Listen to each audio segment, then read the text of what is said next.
And we are live. Ladies and gentlemen, children of all ages, welcome once again to MovieCast. I am your host, Dana Abercrombie, and I am once again joined by Mr. Richard Bailey, Sexy Jr. How you doing, Mr. Bailey?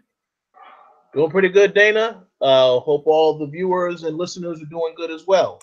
Um, yes, look, getting ready for Valentine's Day for those that like to celebrate that. Death to Valentine's Day. But yay! Hopefully, you have a wonderful Valentine's Day if you have someone who loves you.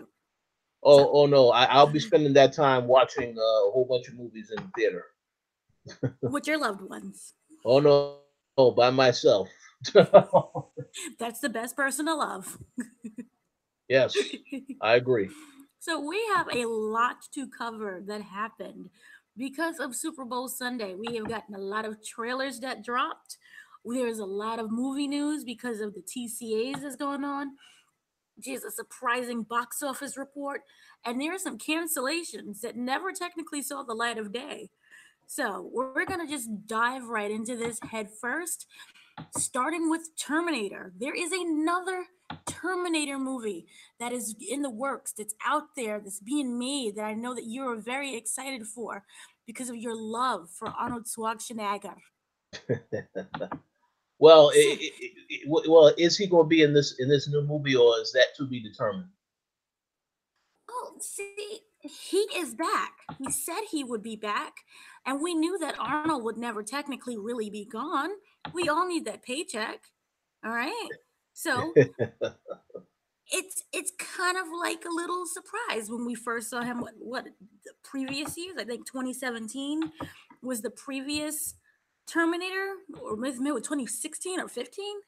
I'm bad with the dates, but they did announce that we are getting a new Terminator movie and a story which was developed by James Cameron. Okay, James Cameron, who has been busy for the last 50 years with Avatar 1, 2, what is it, 2, 3, and 4. I think it's 6 they also announced. I'm not sure. I lost count by now. But we are getting a new Terminator, and it's titled Terminator Dark Fate. Dun, dun, dun. And it's going to be directed by Deadpool's Tim Miller. And it's going to be written by Batman Begins' David S. Goyer. Okay, Oh, now okay. here's the little twist. Here's what you should kind of pay attention to.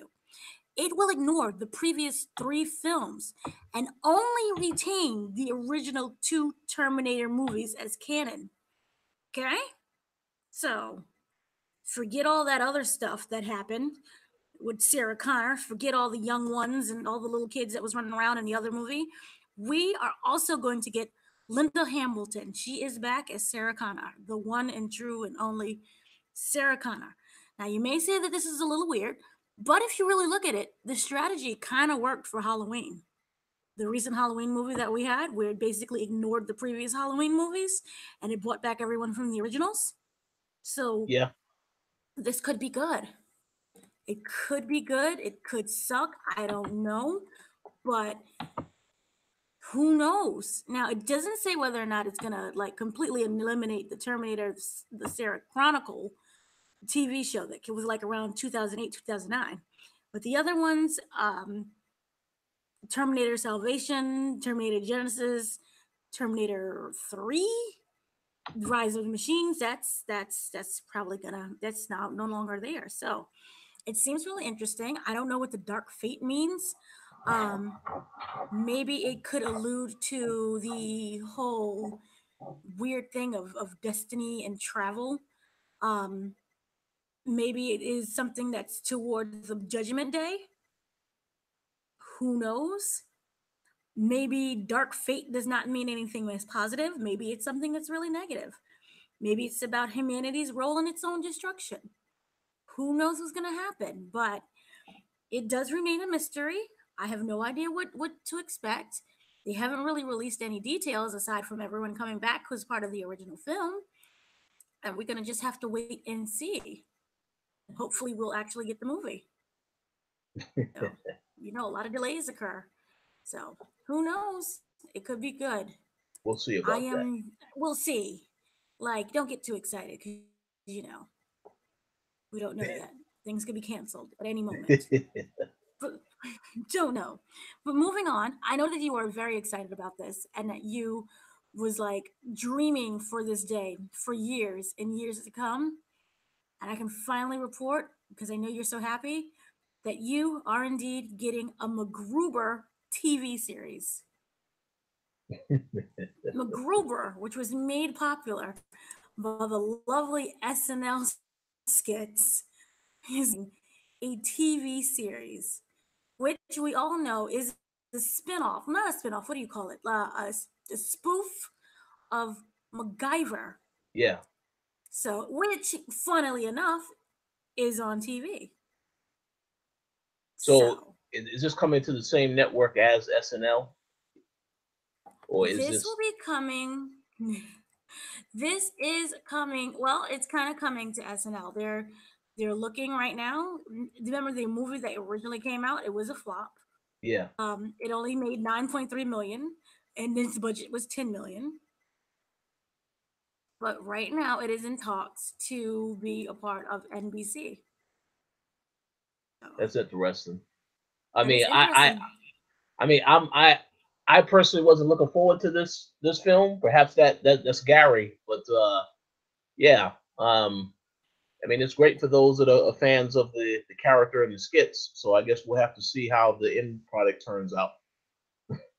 Yeah, yeah. But what we do know is this: it will have the original cast. So everyone who was originally part of the MacGruber skits on SNL Yeah. will now be a part of this TV series. The goal is to be between 8 to 10 episodes a series if it lasts an entire season. Um, we'll see. Um, if it does not make it onto say NBC platform, their goal is to get to streaming networks. So it could be on Hulu, or it can be on NBC's own streaming service, or it can be on CBS All Access. But that is the goal right now. It's in the planning and the pitching stages. But everyone is really excited. And those who forgot, it would star Will Forte and Kristen Wiig. So that's some good acting right there. Oh And yeah. there, we could maybe see a role for Val Kilmer. So who knows? I know you're excited. I can hear you silently screaming. Yeah. I don't know about that. We'll see. We shall see. Now, in other news, we have The Walking Dead. There's a lot of news that's kind of dropped from The Walking Dead. First off, we are possibly getting a Maggie spinoff. It is in development. They're talking, they're conversating. So Laura Cohen, who has exited from The Walking Dead, remember in season 9, there's talks for her to reprise her role. And then also remember we have the 3 movies that's coming up with Rick Grimes. So Oh yeah. that could, Hmm. I know you're really excited for all 3 of that. Oh no. And I also know, I Now I will say I did see the premiere of that took place this past Sunday night, and hmm? yeah, um, I'm not really impressed with the show. I'm surprised it's still going on, but we'll see what happens because I hear that they have been promoting that this is apparently going to be the next couple of episodes is going to be the best since season 1. So I'm not impressed with what I've seen so far. So we'll see about that. Well, also, we also know that Michonne is leaving. Michonne, who's played by Diana Gura, she's leaving The Walking Dead. So a lot of people are Yeah, leaving. And it's been 10, what is it, going on 10 years now. More power to those who keep watching. I'm just surprised that the show is still going on without Rick Grimes because I figured when Andrew Lincoln did leave, then that was it. The show was done. But they have found a way to keep Daryl alive among all of this, and that is, of course, their popular character that they created. This character is not in the comics, so I have to applaud AMC for finding a way to keep that character intact. But I personally would have wanted to see him go a long time ago. But it is what it is. People are still watching, so I guess they're doing something right. don't know why people are still watching, but good for those who still watch. Kind of exhausting at this point. But you for Yeah. those people, yeah, more power to you. And what I love the fact is that you always complain about The Walking Dead, but then you're still always watching The Walking Dead. Oh yeah. I because similar to when I'm talking about video games, in order to fully complain about a game being trash, you definitely have to play it to experience firsthand to see what's wrong with it. And like I said, right now the show is obviously they're trying to establish something with these other characters. So, but I mean, I'm not really impressed yet. It moves a little too slow for me as well with the pacing. So, um, we'll see what happens. But yeah, more power to AMC. I applaud them for keeping the show going, even though it isn't really interesting as it used to be. Oh goodness gracious. Well, we'll see. Moving on. Now, I know you're also kind of very excited for this because you we all know of the merger that's going on with Disney and Fox, and we know that with Marvel, being in the middle of it, they're starting their very own streaming service. So as a result, all of the Marvel TV series are leaving essentially. Yeah. So Jessica Jones and the Punisher is like the only ones that's still has not been officially canceled yet, but we're pretty sure that they're canceled. Oh yeah. Um, so a lot of people are wondering, oh my God, what is Netflix going to do to fill that void? Now we already know that they have signed writers such as Shonda Rhimes and Kenya Burris, but we need more. What exactly are we going to turn to? And they've been creating more, but it's missing that one big name that will automatically drive fans to that network. And they figured it out. It was like, you know what? We got that name. We know exactly what it needs. WWE. So we are getting original, family oriented WWE studio film movies that will go straight to the streaming service. So, for example, all of your the Miz movies that he's in is going to be there. Condemned 5 and 10 and 20 and beyond, that's going to be there. So, I know you're very excited for this, and I know that you are waiting to know what the next movie is. What's that big movie that's going to drop? So they released it. We already know the first film as part of this new agreement between WWE and Netflix is going to be called The Main Event, and it will begin filming this summer. Okay, now the main event is a story that will center on a 10-year-old boy who's being bullied at school but has the dream of one day becoming a WWE superstar. The film will feature multiple wrestlers or superstars such as Sheamus, The Miz, and Bray Wyatt. Now they're already confirmed. There's been talks of John Cena appearing and like maybe a baby role, like a tiny minor role. Um, and I know that you are really excited for this. So, is there any thoughts on you watching WWE studio films on Netflix? So all I have to say about this is that I hope that these films actually turn out better than the actual product is right now, because obviously we will talk about. I mean, I'm pretty sure we're going to do another WrestleCast soon because there's a pay-per-view coming up this weekend. But I have to say, the product is just bad now. Storyline, the storytelling, and everything else. So hopefully these films are better.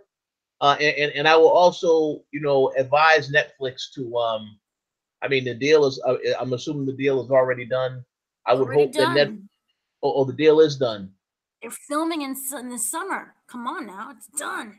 Okay, so if this is a deal where Netflix, where the deal expires and they have to now reconsider, I would tell Netflix to watch the viewership very high on this and treat it just as they treated some of these other shows. Even if the numbers are high, but you see that it's bad, definitely cancel it. Do not hesitate, please. Do not hesitate. Even if it's good, consider canceling it because I want WWE to be held to a higher standard of doing better with their products. But like I said, hopefully these movies are better than the actual wrestling is on TV now because man, they are in need of some help, some serious help. And Mr. McMahon, Mr. Vince McMahon is the problem. So we'll see what happens with the rest of this stuff. Wait, are you telling me that you're not excited for the Marine 20? Uh, I'm a huge fan of The Miz, but nah, son, I'm tired of these Marine movies. But hey, But you got listen, if it means that the wrestlers are getting more money, great, that's good for them. But I definitely will not be watching, and I will tell Adam, do not even bother getting access to these movies either. but you got Scooby Doo, Curse of the Speed Demon with the Undertaker. Oh Are you no, not excited oh to no. see that on Netflix? The Undertaker is. I'm pretty sure that Undertaker also charged the 25K to do an appearance for this particular film as well. I'm assuming. Uh, you, Uh, you know, I don't know, no. but My thing that really surprises me out of oh yeah. oh no, go ahead. Oh, so my thing that confuses me and kind of surprises me is that WWE has its own network. Why is it not just putting the movies on its own network instead of going to Netflix? Well. That's a good question, and my answer to that question is that we already know that WWE lacks common sense and knowledge. So they don't make logical decisions. So this is a perfect example of that. For the same reason that when you want to see the WWE 24, it's only every year after WrestleMania has already happened, but we're about to start the next WrestleMania. Then they show us, okay, this is what happened last year. You know, and yet they have a hard time filling the rest of the network up with content over the whole year. So yeah, that's an excellent question. That's a question for Vince McMahon. So I would definitely direct that question to him. Uh, should you receive any emails from WWE in the future? For the record, I really liked their 24 series. Oh yeah, they're great. They don't happen as often, but they are great when they do make an effort to actually put them out. So we shall see. We shall see. And remember, we're gonna probably, it's being rumored that we're getting another, I guess you can't call it Diva Search anymore, so Superstar Search. Yeah. So, yeah, Now we'll see how that goes. I'm the only one excited for that. But moving on, we're getting a Batman spinoff, which kind of looks really incredible. It's called Pennyworth. It is obviously about Alfred, but it's about a young Alfred and how he is essentially just this new badass. This is by Epics, and it's a live action series. Younger Batman, not younger Batman. It's going to follow a younger Alfred, who is Batman's iconic butler, Alfred Pennyworth. It is going to be played by Jack Bannon. The thing is, this takes place way before Bruce Wayne was even a thought, before he was even born. It follows him during the 60s, so it's 1960s London, and he starts as a security company after his service ends in Britain's SAS. Okay? So it's a very different world than the world that we know of Gotham. And this is going to be the DC version of London in the 1960s.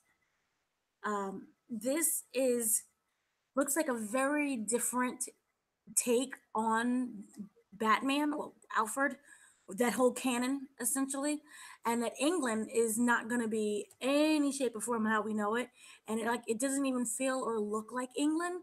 So maybe it's a new 52 type of England. I don't know, but Pennyworth has been described as an unhinged and R-rated. So he's a archetypical villain. He's a villain. He's gonna be fighting against villains, and he's kind of like this, anti-hero, badass who's like, kicking ass and drinking and cursing and smoking. And he's going to just face classic villains of British literature. Don't know what that means. Hmm.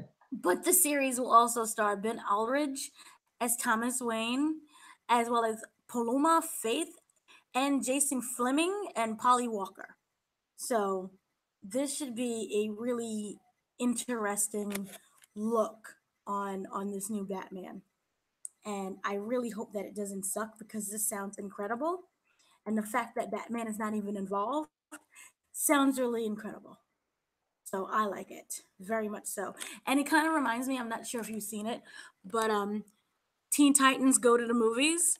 There was like this one scene where the sidekick didn't get any movies and they was doing Batman in all his movies, and then they did a Batman utility belt, and then they did the Bat car, the Batmobile got his own movie, Yeah. and then he got like the Pennyworth. So we're getting Pennyworth's movie, which is kind of cool. We're not getting a Robin, we're getting Pennyworth. So I'm happy. The Yeah. TV series, so That should be yes. interesting. Hopefully, it's better than Gotham. Yeah, Gotham is so, man. When I like DC Titans more than I like Gotham, that's a problem. They did more for Batman in their season finale than all of Gotham did in all of its 5 seasons. So, yeah, I really do not like Gotham at all, and I say that as my DVR records Gotham every week. Uh-oh. But the TV show is expected to debut sometime in June on Epix. If you have Epix, if you even know what an Epix is, I don't know what channel that is, but yay! Hmm. So, any kind of excitement or disappointment from you? Oh no, I'll definitely check this out, and I still need to check out Titans. So Yeah, yeah, I'll definitely make it a point to check out that out whenever it drops. Sure, yeah, I don't have any complaints. I'm curious to see how they execute on this. yeah. You really do need to check out Titans because I'm like maybe I'm like the only person who really likes it, but it's a really great movie. So I'm very excited for it. But moving on, we have, well, it's kind of been in the working for a very long time. We just never knew a date. We never knew when to expect it. And that is we're getting a Deadwood movie. It is going to be on HBO, not in the theaters, on HBO, and it's going to debut sometime during the spring. So that is very good for those who watch the series. It is going to be set 10 years after the event. So 10 years after the season finale is when it's going to take place, and it's really not that much known about it, aside for the characters of the series will be reunited, and it's going to celebrate Dakota's statehood. And former rivalries are reignited, and alliances are tested, and old wounds are reopened, as all are left to navigate the inevitable change that moderately and time have brought. So, really, not much of an explanation for what it's about. But for those who enjoy Deadwood, it's going to be a series. Well, I'm sorry, a movie of the series on HBO. Interesting. Yeah. Yeah, I haven't seen that show. I've heard of it, but I have not seen the show. So I don't really know if I'm gonna check this out yet. If I do check out the show and I do enjoy the show, then I'll definitely check out the movie. But I haven't been keeping up on this show or anything related to it. So we'll see if it's something that piques my interest. Well, it has a lot of fans, so I'm happy for those who watch it. Yes, absolutely. Now, moving on, we're gonna have it's kind of weird. You know how everyone is trying to have a streaming service. Every network is out there getting a streaming service. Well, NBC has announced they're in the streaming service game. It is going to obviously involve all of their TV shows, anything that's been filmed by NBC Universal, so any of the movies that has, been under the NBC branch, and it's going to be available starting in 2020. So that's like less than a year away. sometime in 2020. They did not give it an exact date, but it is going to be available for free to Comcast subscribers. So if Hmm. anyone out there who is a subscriber to Comcast, you will get it for free. And but that version will have commercials. But there will be an ad-free version that'll also be available. Now, however, not everybody is a Comcast subscriber. So you'll be able to subscribe too. Okay, so that is a good thing, but yours is going to cost some money. So that will just only be the difference there. They haven't fully rolled out the full details in regards to how much it's going to cost, Hmm. but that is basically what we're looking at so far. They will continue to have programming on Hulu because NBC is a very huge lineup on Hulu. But they will continue to have programming on Hulu, so they're not pulling anything. They're not doing a Disney what they did with Netflix. So anyone who likes that, that sounds exciting until though, because we don't know how much it'll cost. Yeah, it's going to be a very That's the only thing. that sounds like that's going to be a it's going to be very competitive with these streaming services. So I'm curious to know what NBC is going to offer on that service. And of course the pricing, as you said, because yeah, they're going up against Disney, Netflix, Hulu. I mean everybody. So we'll see what happens with that next year. We shall see. But also, one of the things that's interesting is that how usually the subscription service is less than $9. Yeah. This is rumored to maybe be $12 to $13, depending on the tier. And remember, there's different tiers, such as commercial ad free. Mm. So we shall see. And also, very interesting how originally we all got streaming services so we could avoid the cable, but with all of these streaming services popping up, they're kind of getting pretty much the same cost as having regular cable. So Oh, oh yes, absolutely. Hmm. Yeah. so choose wisely is what I have to say about that. Pick and choose everything. You have CBS already has one, and I got NBC. I'm be shocked if TNT is like, hey, we want one as well. And then remember, there's HBO and Showtime. So yeah, it Oh is yeah. it's going to cost a lot. So moving on, we have some cancellations. We have some sequels that were announced. We have a prequel that was canceled. There was a lot of things that was announced. We're going to go on into what was announced positively. So we'll get into all the things that were negatively canceled. But so what we're going to have is they're in talks right now in discussions for a Blackish spinoff, and it is going to focus on Rainbow. We're going to have a young Rainbow who plays the mother by Tracy Ellis Ross. She obviously won't be in it because it's going to be a young Rainbow, teenage years of what it's like growing up and kind of like, remember, she had a biracial bohemian lifestyle, which was brought up many times on Blackish. So we're going to see that version of her and how that was came about. Are you excited for that? I didn't know anything about this particular news.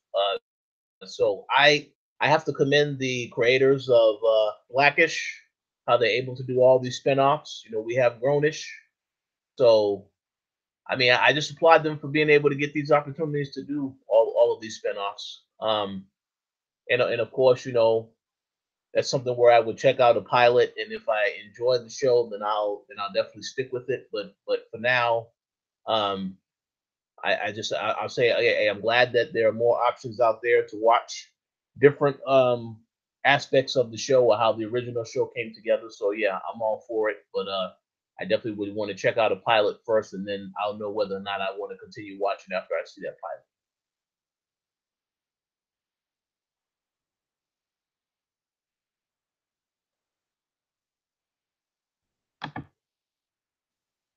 Well, you're muted.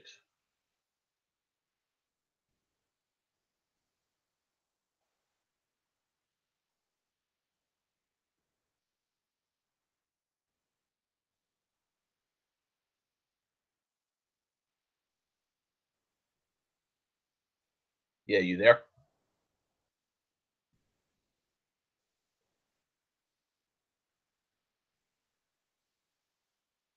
You're muted.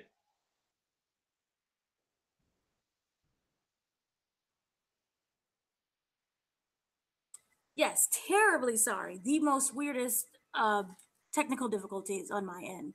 Oh, okay, yeah. I couldn't get the mute button off. That So, I think that's the creators of the show positively about this new show. So that's what that's all about. they were they're angry. Sorry if I made anyone angry. Which is odd. I'm like, I'm jamming the button. It's like, no, do not compute. Okay, so moving on, we have some that was a spinoff that was announced. We have a sequel that was announced. We're getting the, like I said previously, we're getting the sequel to Halloween. So, you know, we at the well, end, try not to spoil it, but it kind of felt like a very good ending, a very comfortable ending, I would say. I yeah, I mean, I'm not gonna spoil it, but I will say the way that the movie ended, you knew it had to continue. So um, I am glad to hear that there is going to be a sequel. Obviously, Blumhouse is involved, so yeah, if they're still involved, yeah, I'm all for that. I'm curious to know how they're going to change things up in the sequel. So yeah, that's a thumbs up from me. It's a see to me it's like really, but then again it's Blumhouse that's doing it, and for me they do horror so well Yes, that it's just incredible. And I know that they have one that's coming, the trailer is being dropped tomorrow, and it's called Ma, and it stars Octavia Spencer. okay. And I'm like, I'm sitting there and I'm so excited. So we'll talk about that next week. But Blumhouse, you know, they can't do wrong right now for me in my eye. So if they want to do this unnecessary and do your sequel. So Absolutely. more power to you. So moving on to the cancellation parts. We have some cancellations that were announced, but it's kind of okay because he never technically saw the light of day. So one is this one did see the light of day for about 3 or 4 seasons. It is AMC's Into the Badlands. It is ending. And I know that you're very sad because that's definitely the show you watch all the time. Well, I will say this: I did watch the show for the first 2 seasons, and then I don't really recall what happened with the third season. For whatever reason, I was unable to watch, so I have to catch up on the show. I will say this though: the show is excellent as far as a martial arts action show. So it is unfortunate to hear that it is going to get canceled, but this also makes me question what else does AMC have besides The Walking Dead? Because this was the other reason why. Because I specifically recall that when this show debuted, they had this show air like I believe right before Walking Dead. So they Let's see. use that. They use that to basically try to keep people on the network. So now I don't know what other show do they have now besides Walking Dead. And And Fear the Fear of the Walking Dead. Walking Dead. Yeah, yeah. So those two shows. Yep.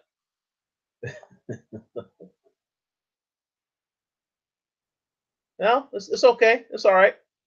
Yeah, I mean, my question is this: do you continue watching the series knowing that it's canceled? Oh, you said what? Would I continue watching? Yeah, knowing that it's canceled, or we were like, what's the point? Well, I mean that's why I said I don't know what happened in the third story. Are they in the third season? Are they going to have an opportunity to actually end the story of whatever it is that they're doing with the series, or is it Yes, just yes, it's going to? coming to an end. Everyone came to an agreement. It wasn't canceled.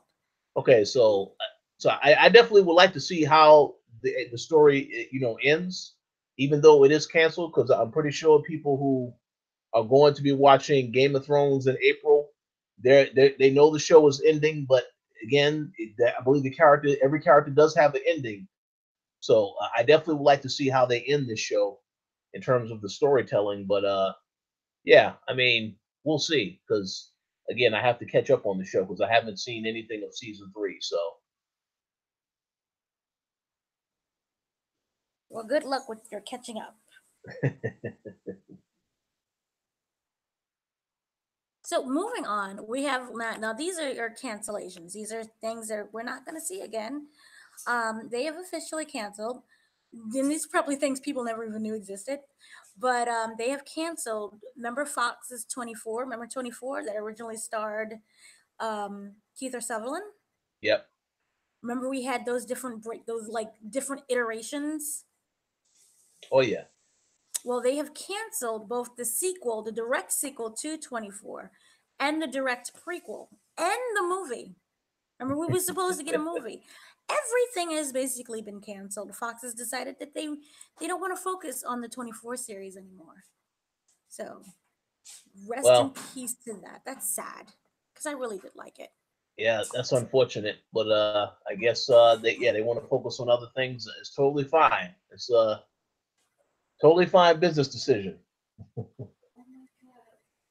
Yeah, I mean, yeah, I'm sad because I really liked it, and I also like the like the other one that they did with I can't remember his name for some reason. It just skipped.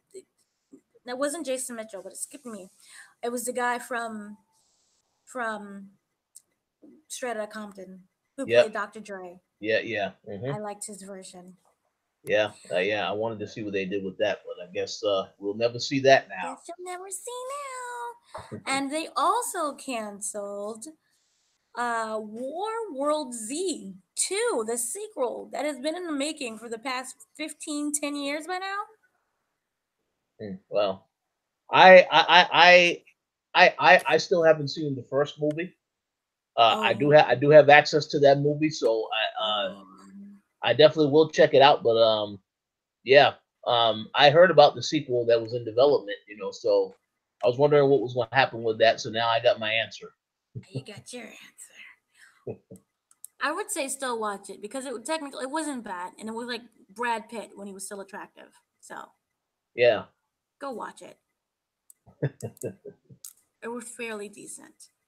But yeah, I mean, yeah, I kind of was looking forward to it, but it waited so long that we just Yeah. never got it. And it's Uh, yeah. it definitely is a missed opportunity because there's actually a World War Z game coming out in April, and we got a chance to play that game at E3 last year. Me and Mr. Max Muller. So that game is awesome. I think that game is definitely going to get a lot more attention than Overkill's The Walking Dead. But yeah, it's a missed opportunity because if the movie was coming out, um, it would have definitely got a lot more attention. Also, due to the fact that the game is coming out in like a couple months, but it is what it is. And I also find it really interesting that we're getting a Bad Boys 3 sequel. Oh yeah. I'm Well, not. well, well. We'll get into that later because that is related to some of this other stuff we got to talk Oh about later. yeah, there were some things that kind of like happened that occurred. We'll get to. But lastly, rounding off like the news real quick that kind of came out of nowhere, we're getting a spin-off of Aquaman. We already know that we're getting the sequel. We already knew that. But the spin-off might actually come as a surprise because of it's going to focus on or what it's going to focus on. It will not star any of the previous stars of Aquaman, just so you know. And it's not it's going to take place obviously in the same time in the same universe, but it's not going to focus. I guess you could call it like a spin-off prequel. I'm not really sure, but it is called The Trench, which means that it's going to be about the trench creatures that Oh, arrive. So that's what we're getting. That is just hey, weird. I still haven't seen Aquaman, but hey, that's great. That's great for DC. They're I know that Aquaman made $1 billion at the box office, so um, they were very happy to see that. So I'm pretty sure this is them trying to make sure that they can make more money by showing us more of Aquaman, so we get the spinoff and the sequel. But I will see Aquaman at some point. I do have access to it. It's literally I have to make the time to watch it at this point. But we'll see. Now, for those who didn't see Aquaman, such as yourself, they are revealed to be part of the Kingdom of Atlantis. when Atlantis sunk, the inhabitants who were cut off from other survivors, they ended up evolving into ravenous monsters. So that what makes them different than say Aquaman, a bunch of monsters of the sea. So Okay. I know you're excited for that. That's just so random. I'm like, not Mira, not even the whiny brother, not even Nicole Kidman's character. No, we're Well, getting the well, trench. well. I'm pretty sure that they will save them for the sequel. But again, I haven't seen the first movie, so I don't know who survived and all this other stuff. But I'm pretty sure they'll be back for the sequel. Some of Yeah, those people. yeah. I mean, Aquaman is pretty like, yeah, it's tame, so it's not many surprises of who lives and who doesn't at all. It's like a kid did it, but good for those who liked Aquaman and is excited for the trench. Because that's the one thing that we're looking forward to is the trench. Yes. Sheesh. Okay, so moving on. This is kind of like your kind of favorite part of the show is when we get to be surprised on who made it in the box office. What Oh, movie survived? well, I am legitimately surprised with this because I didn't see anything prior to this, and there was No. a few movies that came out this past week that I'm very curious to know where they landed on this list. So Yep. Yep. We got a couple movies on this list now. So let's see how we're gonna do this. Starting from number one. Are you ready for the number one spot? The spot that kind of blew everyone else out the water. yes. We have taking in $34 million. The Lego Movie 2, the second part. Everything is awesome. That's good. That's good. Yeah, that is good indeed. That's a lot of children who were happy during Yeah, yep. It's the the reason why the movie. theaters were packed and there was a lot of sold out shows, so that makes sense. And it actually wasn't a bad movie. It was I really still, good. I still need to see that, but we'll see because there's a couple movies I got to see. Here's another one that I that you should surprised me. Maybe it didn't. It's that I guess you could call it reboot we never saw coming. But taking in 18.2 is What Men Want, Yep. Hmm. which I shockingly, we'll get into it a little later about my review, but I'm kind of surprised about this. Kind of am and kind of not. Taking it Uh, number three. Wait, you have anything to say about oh no Men no Want? oh no! Continue. I'll say something later on that. All right. Well, number three. Now, for the record, the top three movies are all new movies. All So right, so I think I know what take number that three is. take that into account. The movie that stars right now a very controversial actor with $11 million, people still came to see, even though back in his time he wanted to beat people of the community. We have Cold Pursuit, starring Liam Neeson, 11.0. How's that? Number three. That shocked me. So I just want to make a statement real quick on that. Mm-hmm. If that Lego movie was not out this week, um, I'm gonna go ahead and make a guess that that will be number one because No. we already know that the controversy it definitely works. It happened with the Upside and Kevin Hart, so um, it would have definitely had a shot at number one if that Lego movie wasn't out this week. See, I don't know, and I don't like to pit controversy against controversy, but what Liam Neeson said was wow. But also at the same time, Kevin Hart said the same regards, but to another, category of people. I Yeah, don't know. that's that, that, Controversy. Yeesh. that's absolutely true. It's Yes, literally that's the correct. same thing, just regarding different kinds of people. Literally, they said the same thing. Literally, it was about beating people. Oh gosh. So With more controversy, at number 4 is The Upside with $7 million. There you go. See, look at They, that. That's perfect. Jeez Louise. Okay. Um, and I'm really shocked about Cold Pursuit. Remember, they canceled all of the red carpet events. Yeah. But Yeah. Well, okay. that's I I don't believe that that'll be number three again. With the movies coming out this upcoming week, that one there's no way in hell that's going to be in that top three. It may still be on the list, but it's going to fall a lot Uh, lower. well, shockingly, a movie that fell all the way from the number 1 to number 5 spot. That is Glass with 6.2 million. It fell. It broke that glass ceiling and this crashed. Yeah, that had to happen at some point. Yeah. So moving in at number 6, this is a new movie. And actually, it was the only movie that I really, really wanted to see and never got to see. It is Prodigy, Oh yeah, the 5.8 million. yeah, that's the horror movie. It's the horror movie about the boy who is a genius, but may also be a serial killer. Hmm. So, and shockingly, we have from the number 6 to the number 7 spot now. I guess because of the whole awards just keep winning, but we have the feel good, happy whites and blacks living together Green Book at 3.4 million. And we all get along. It's like the very end of Hairspray when all, you cure racism. All you need us to do is to drive a car. And back then, remember in Hairspray, you just need a dance off. Yeah. So there you go.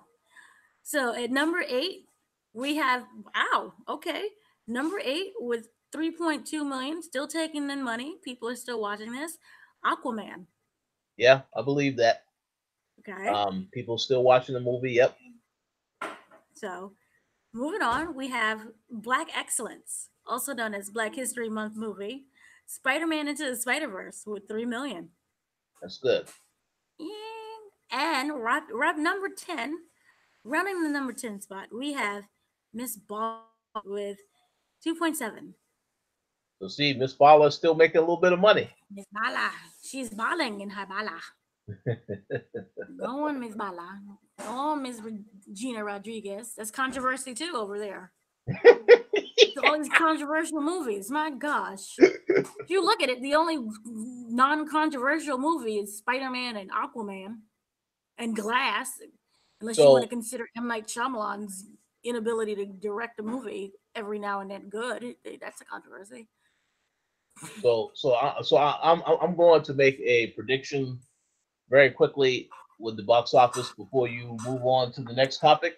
Um, Happy Death Day 2 comes out tomorrow. That's a 1 day ahead of Alita Battle, the Alita movie and a couple other movies. So I'm going to make a guess that that will probably be number one. If it's not number one, it might be Alita, but I think enough people may actually go to the theater tomorrow night to see Happy Death Day to You. So, but we'll see. My prediction is that's probably going to be number one, though. And we will revisit that in the next box office, see whether or not I am correct. Well, Alita has been predicted to be a $2 million flop. And as someone who's seen Alita and has been preaching this since October, the movie sucks. Aside from the special effects, which are beautiful, and you can literally see that the technology that is being, advanced so that we can have movies like this is amazing. But Yeah. the downfall of this movie, much like the downfall of Avatar, is the simplistic, boring paint by numbers script. Oh, I'm a small girl living in this big world. I feel like I'll never accomplish anything. Oh, wow, I'm a warrior inside. Let me defeat the big bad guys and find my true meaning lies within. Everyone loves me. Yay! That's literally the movie. Interesting. I'm sorry. It is beautiful. Like you will be out there like, oh my, you like Iron City is just fabulous. Yeah. And I really liked it. There's an escape room in Brooklyn that they did that mimics Iron City. and it's really nice. It's $25. I would say if you have kids, maybe take pictures of it from the outside. But do this movie for me is just I don't feel anything Hmm. aside from this movie. If it was award season, it should win all of the technical awards. Well, I guess next time, I guess for the next Oscars 2020, it'll If get it's nominated. remembered, if we're all still alive by 2020, if it's considered, I would say it is a great technical award. It is Yes. beautiful. And Okay. for me, Weta, who does the special effects, never let me down. Oh yeah. Definitely. But Definitely. when it comes to a storyline that's like original, no. So I will say this. Remember all of these statements because we are going to definitely revisit this. If that movie is number one next week, now we will have a discussion about that because But here's the thing. I'm not saying that it won't be number one, but yeah, what I am saying is I don't hear a lot of people. You know how you hear conversations where people are excited for something? yeah, I don't really hear that chatter. And I'm not saying that it's not going to be number one. I'm not seeing many people with that chatter going like, "Oh my god, I'm going to go see Alita. Alita's amazing." I yeah, haven't seen that. But it could yeah, very well be number one, and I'm not knocking it.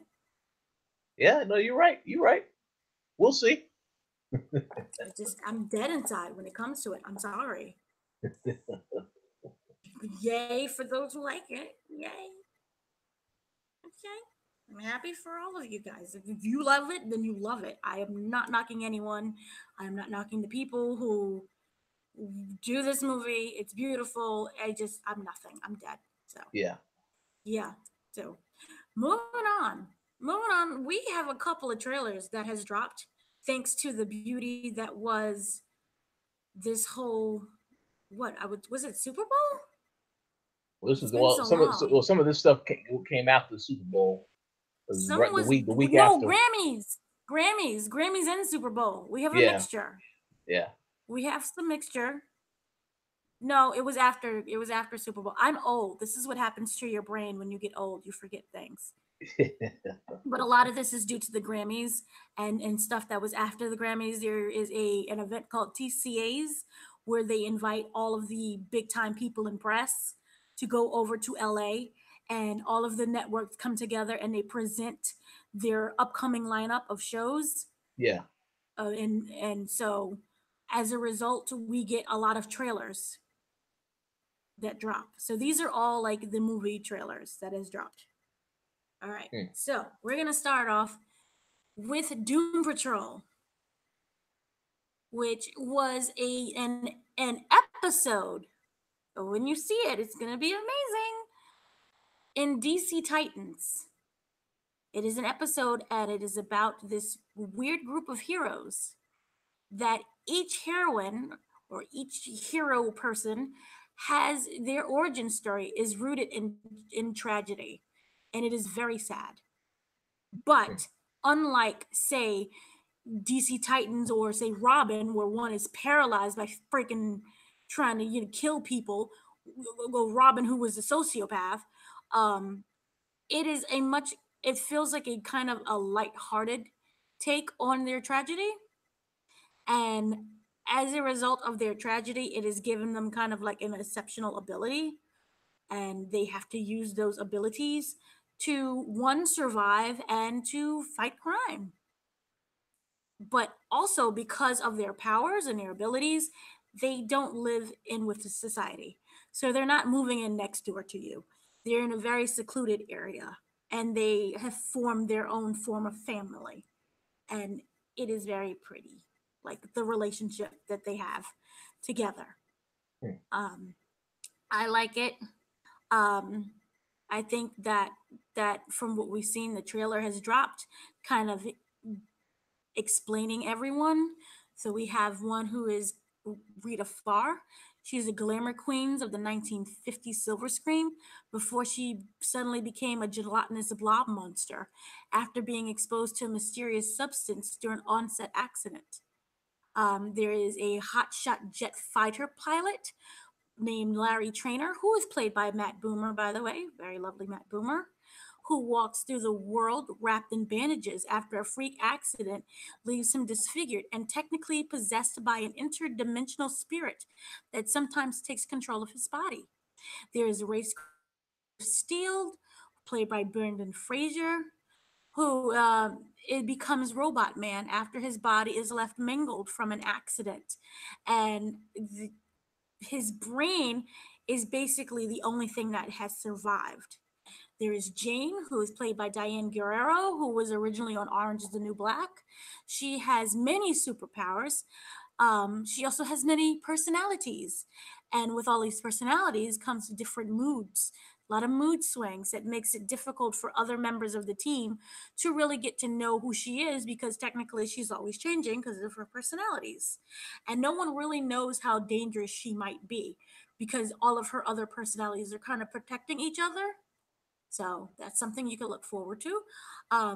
However, every single one of her personalities, they understand that they have to get their power under control, or else it could cause calamity, big time chaos.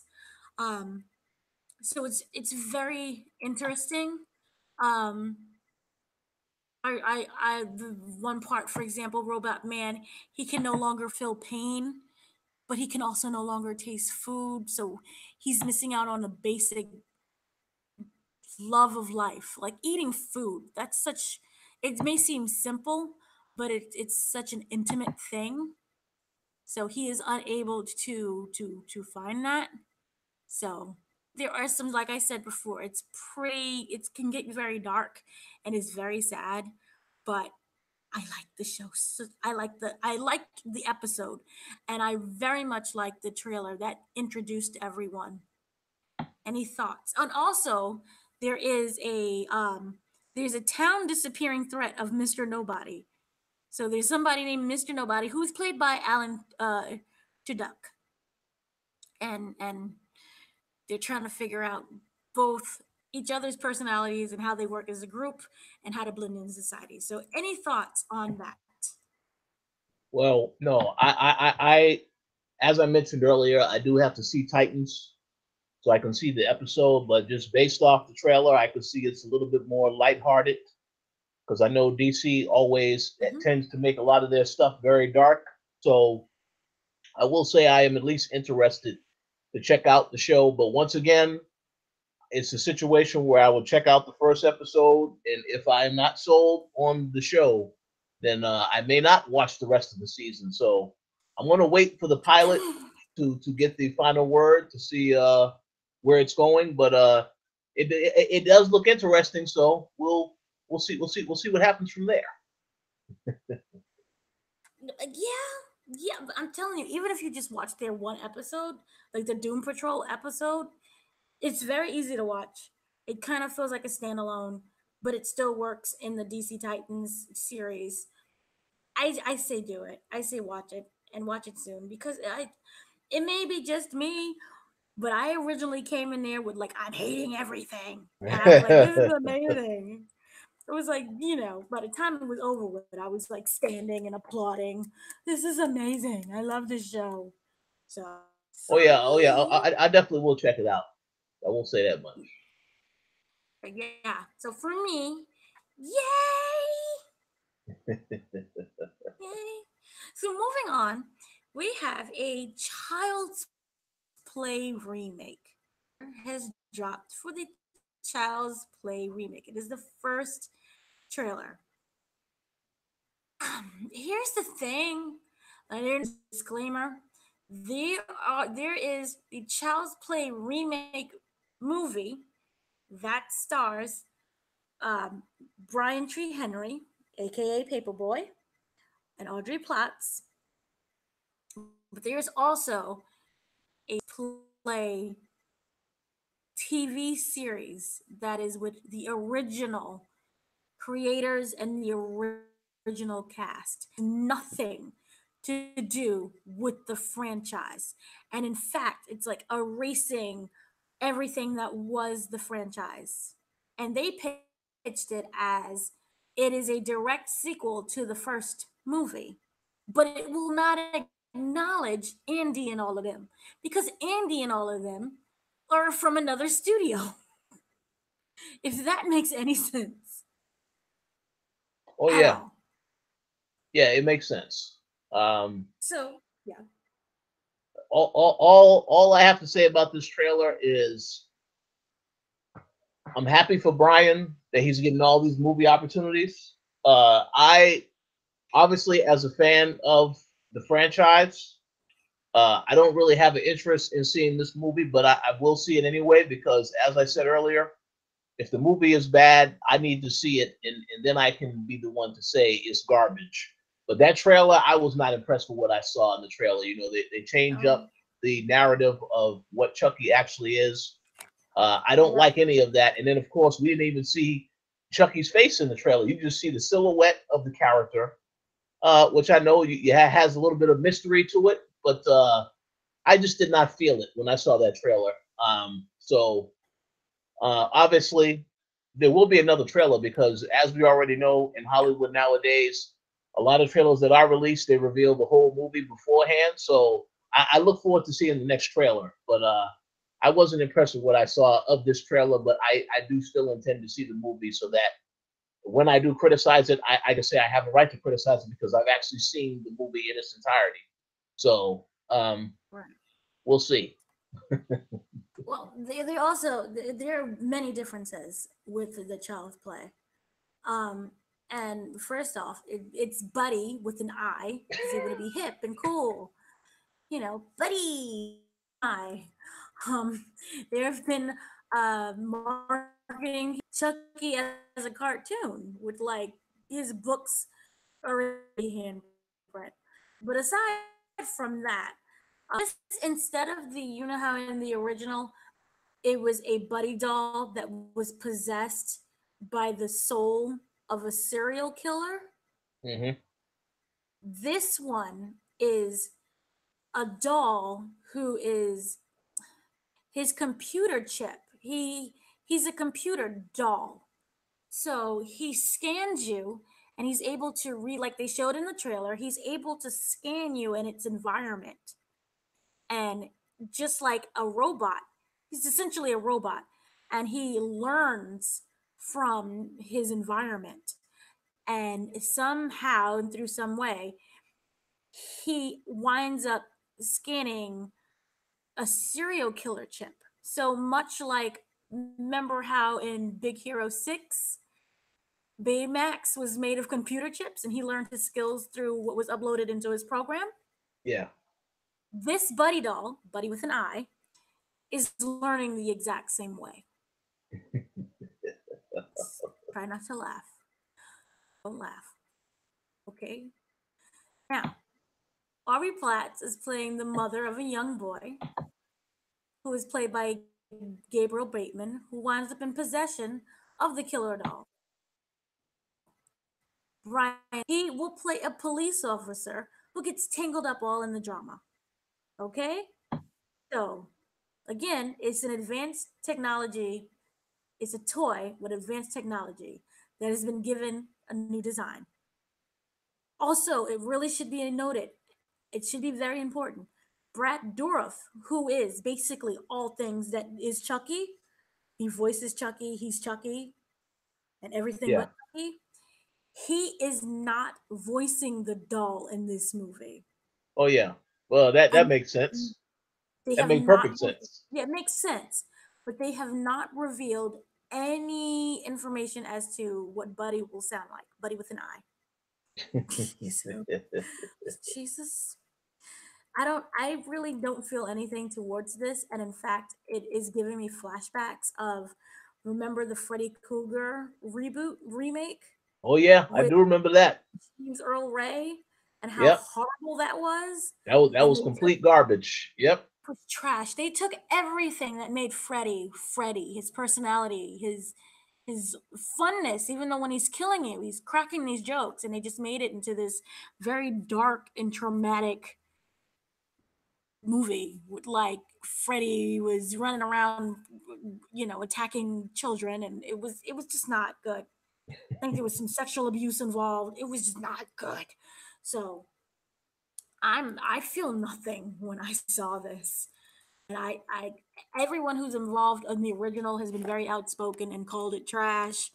I just don't really like anything about it. For me, it's not touching my soul.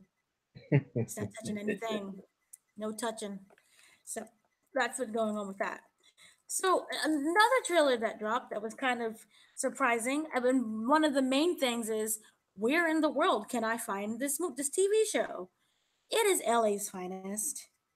LA's Finest is the spinoff to dun, dun, dun, Bad Boys, Bad Boys. So, yeah, it stars Gabriel Union and Jessica Alba.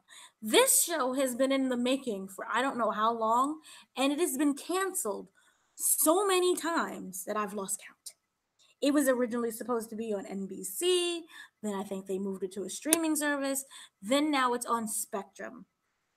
Spectrum is formerly known as Time Warner Cable. It is somehow available on their demand channel, not now, but later on. It is set for Monday, May 13th on Spectrum, which I would assume in my head, because no one knows how to find Spectrum on demand, you just go to channel 1000 and look for it. Or you could just manually type in LA's Finest and find it. But this series, I really don't feel anything towards. And I'm sorry. So yeah. The first three installments in the 13 episode series is going to be available to Spectrum Video subscribers free on demand without any ads. Okay? And then after which the new episodes will release every Monday into the finale. What channel they're going to be released on, as someone who has Spectrum, I still don't know. I'm sorry. This is fascinating. I don't know. It is considered one of the most expensive pilots this season. Its budget is around $12 million. Oh, It is, whoa, yeah, whoa, yeah. And the only thing that tops that is Game of Thrones, and that's like tons of money. But yeah, so it follows Sydney Burnett, who is from Bad Boys 2, who is played by Gabrielle Union, who is last seen in Miami taking down a drug cartel, who has seemingly left behind her complicated life to become an LAPD detective. She is now paired with a new partner, Nancy McKenna, who is played by Jessica Alba, who is a working mom with an equally complex history. So Sid is now forced to confront how her unapologetic lifestyle is masking a greater personal threat, whatever that means. She will be taking on dangerous criminals in Los Angeles while skirting the rules and speed limits. That right there is a seller. Speeding cars. whoa. So Sid and Nancy, oh my gosh, it's called Sid and Nancy. Okay. They become a force to be reckoned with on the streets and in each other's lives. The cast will also include Dwayne Martin. Oh, there you go. There you go. Yeah, he got himself. Yeah, he got himself some more work opportunities apparently. Apparently so, and they filmed this. Remember, this was filmed a while ago, so this was way before the allegations that came out Oh yeah. about his ex-wife and those rumors. Yeah, so yeah, I know you're excited about that. So LA Well, Finest. I'm sure that the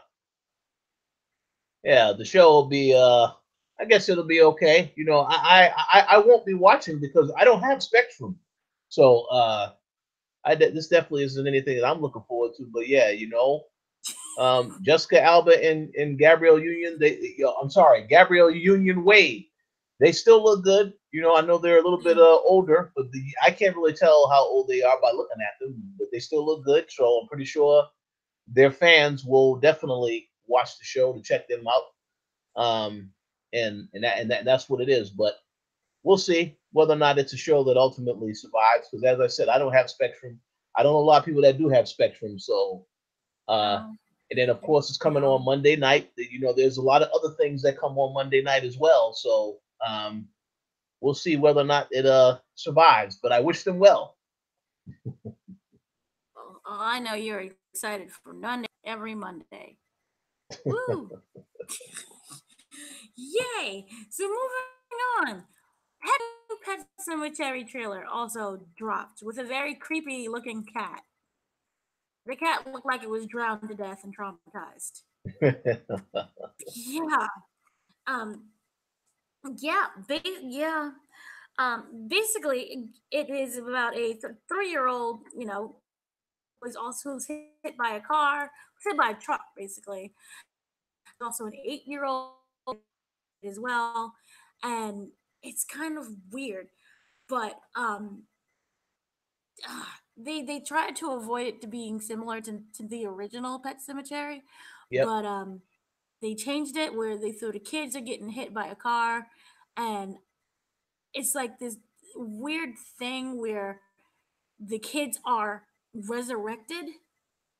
I don't really remember the original because it was so long ago, Oh, I but oh I definitely remember the original.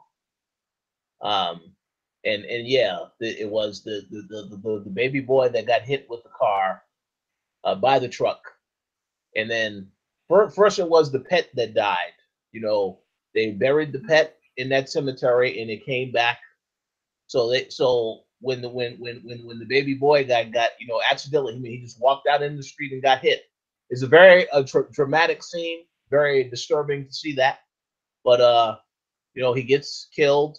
The parents just cannot bear the loss of the kid, so they bring the kid to the cemetery because they saw the cat came back, and then that did not turn out to be a wise decision. So he comes back and goes on a killing spree, and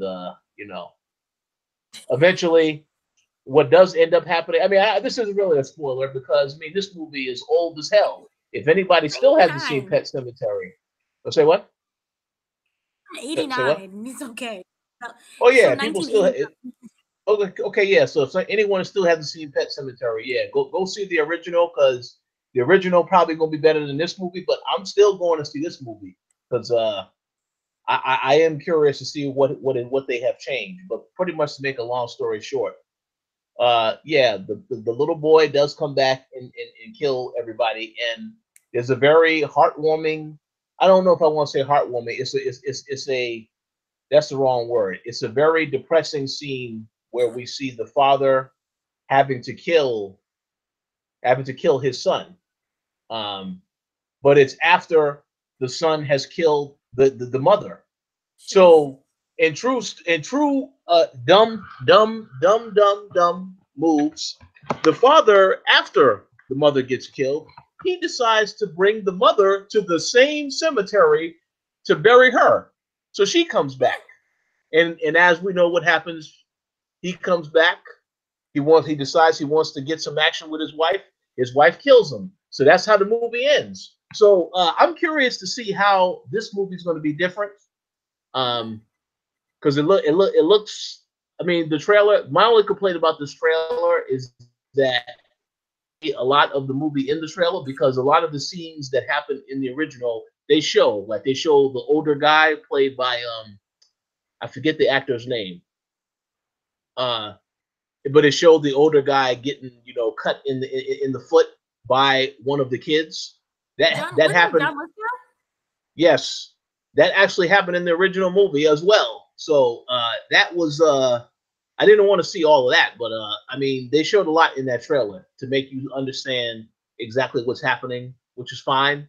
But I am curious enough to see what's different about this movie compared to the original. So I will give it a benefit of the doubt, and I will admit I do want to see this more than I want to see Child's Play. So uh, we'll see. At least, Ooh. hopefully, it's better than the Child's Play remake, and hopefully, at least that. So we'll see. Oh, well, that looks interesting. And they did promise that it's going to be a little bit different than the original. So we have to just see. Maybe the ending might be different. Who Yes. knows? Yeah. So it does look something to look forward to. You're excited for Pet Cemetery and all of Oh yeah. Yeah. Stephen King's weirdness. So moving on, another trailer that did drop was Chef. I know you're excited because you was around to see all of the originals and the sequels that were made afterward.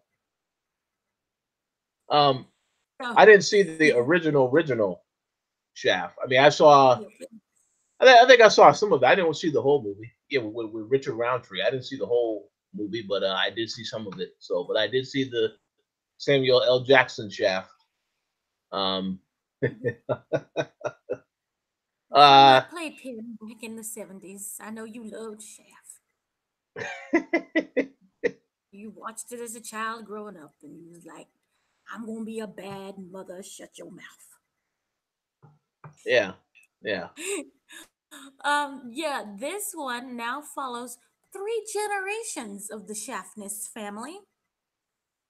It is Grandpa Shaft, Son Shaft, Grandson Shaft.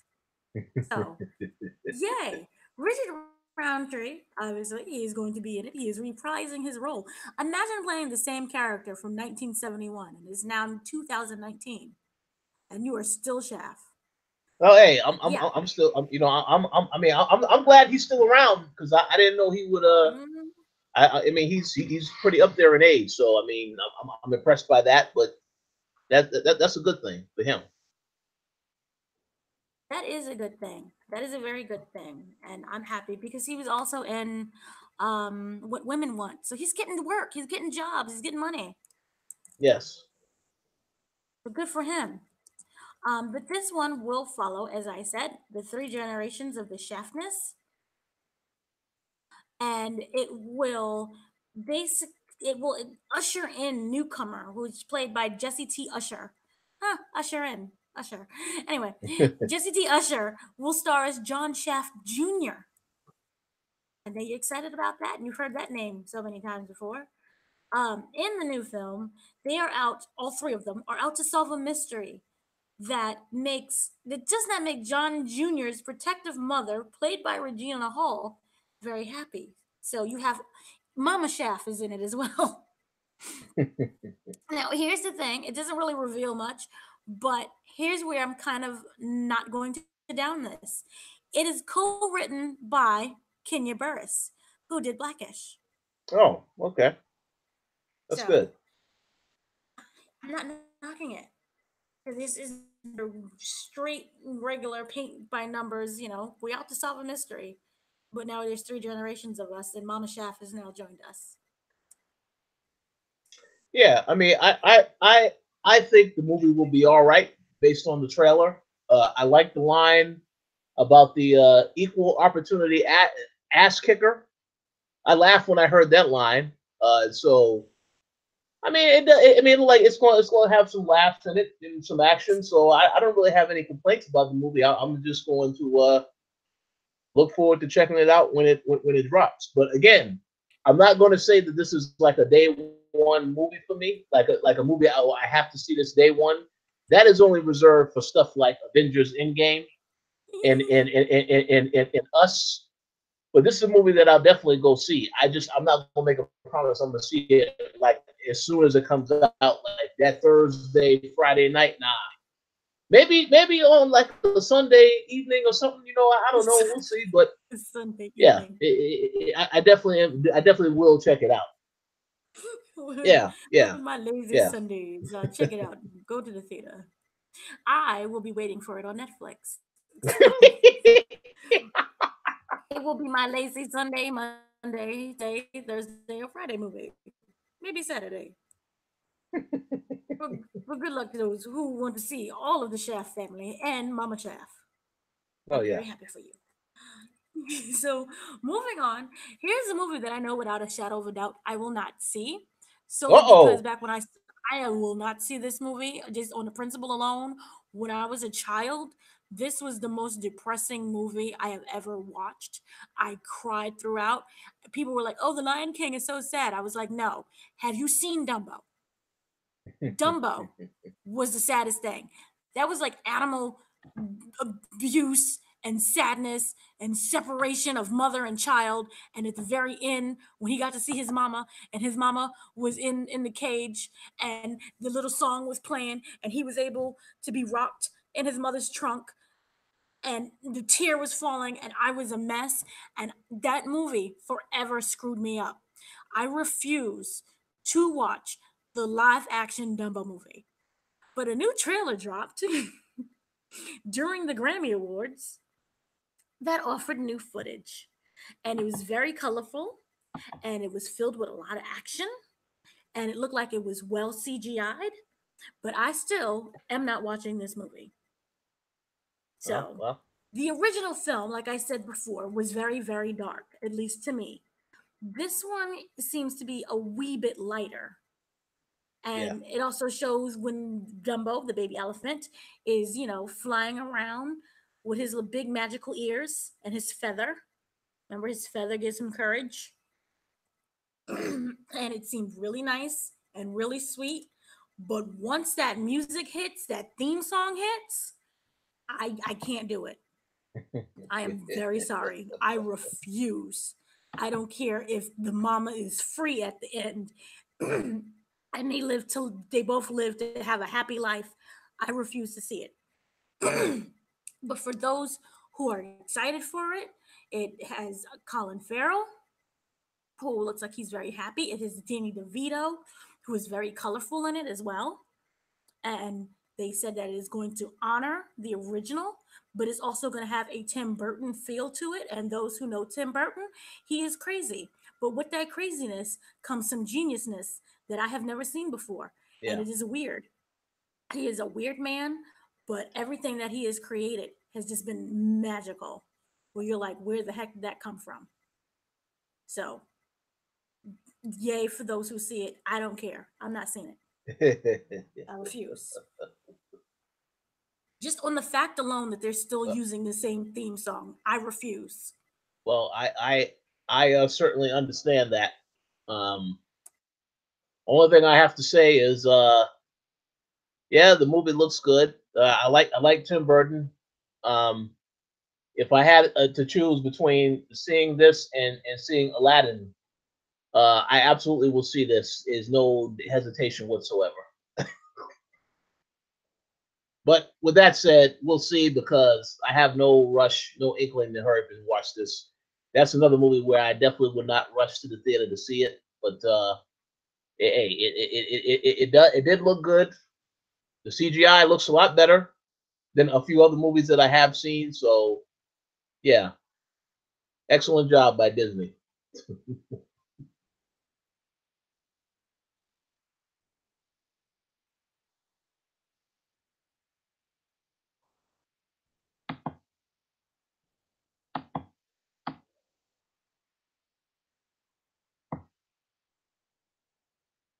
Mike, over to you.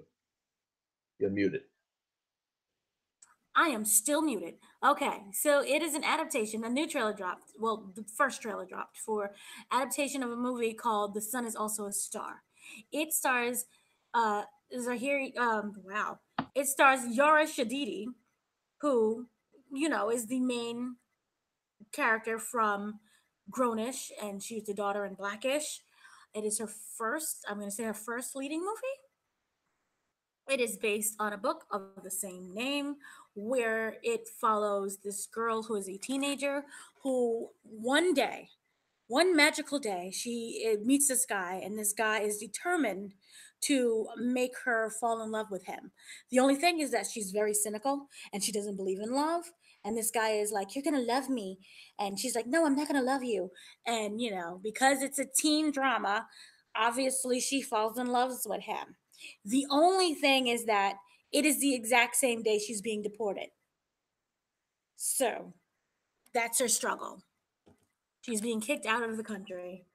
She's from Jamaica. Her family is from Jamaica. They're undocumented and they're being kicked out. So she has 12 magical hours with this guy. And at the end of these hours, they have to leave the country. And the guy that she falls in love with is, interesting enough, Korean American. And he loves poetry and he plays his guitar. And it's everything that's, like a stereotype love movie. And it has insta love and it's boy meets girl. And everyone is like, of my dreams, and she's like, "You're the guy of my dreams." But the only selling point is that it deals with immigration and those who know, who live in America or who can read a newspaper or the internet, we're having a lot of immigration problems here. So that's what it deals with. I am happy for those who are teenagers and who like this movie. I just not for me. How about you? I know you love your good romance movie. Valentine's Day is coming up. You're gonna take yourself to go see it. I don't know about all that. Yeah, because you know that I absolutely loved If Bill Street Can Talk. That was by far one of the best movies of 2018. See, uh, you say that with like sarcasm, and yeah, yet yeah. when I hear it, I'm like, yes, it is. I loved it. It's amazing. Well, hey, I will say, I mean, a very good looking film. It no doubt will probably be better than this movie. But I mean, like I said, you know, I don't really have an interest in seeing the movie. But for those that are interested in seeing it, that's good for them. And you know, obviously the lead actress, I'm glad to see that she is now starting to get a lot more roles outside of TV.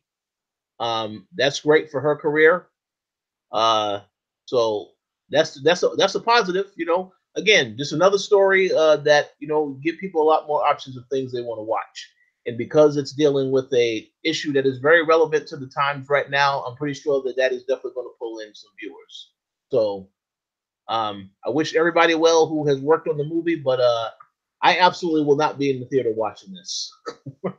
Ooh, shots fired. Golly. My gosh. Well, I guess that ends that now. So we're gonna move on with some new reviews. Any reviews that came up? Anything that you've seen this week that you want to talk about? um, I did not get to go see Cold Pursuit, even Mm. though I really, really wanted to, so I could see how controversial that movie was and to make sure that there were no black people harmed during the shooting of the film. So Oh, yeah. hopefully I will get to see that and talk about it next time. Um, there was only one movie that I did see, and ironically enough, it is a movie that you have also saw that you also saw. What did I Um, see? I'll say what? What did I see? You went to go see a movie called What Men Want. Ah, Yes. I went to go see that movie because I wanted to do an experiment to see how many people was actually going to see that movie.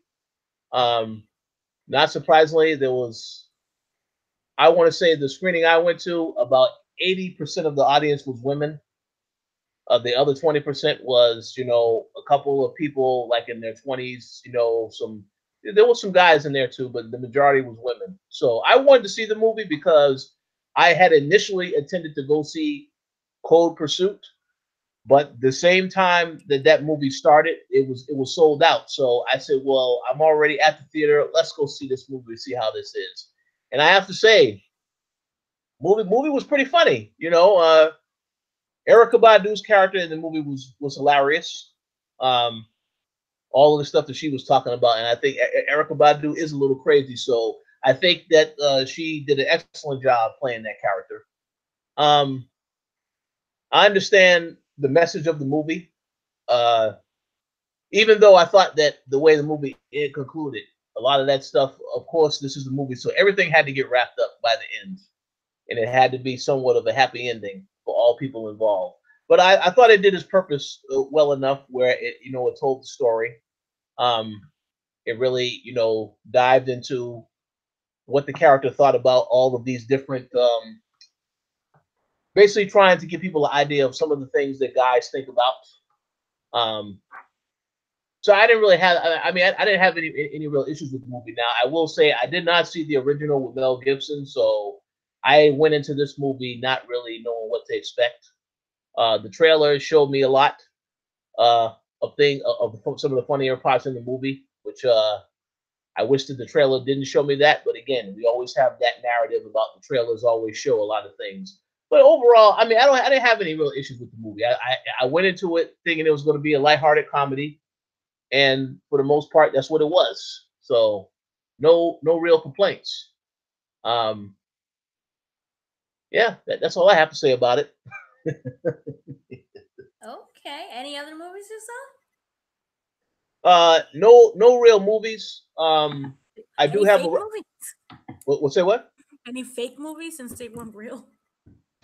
Uh, oh no, there was no real movie that I saw. There is a TV show that I did see, and it's a show that I would recommend that anybody should watch if they're interested in it. I actually saw this series on Netflix. Maybe you heard of it. It's called Trigger Warning, starring Ah, Killer Mike. yes. Man, that series is absolutely hilarious.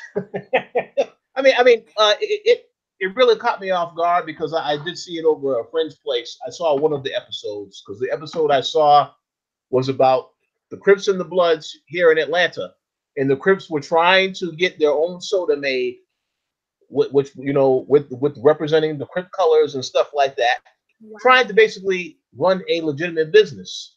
And then, of course, they brought in the Bloods to also try to make their own soda.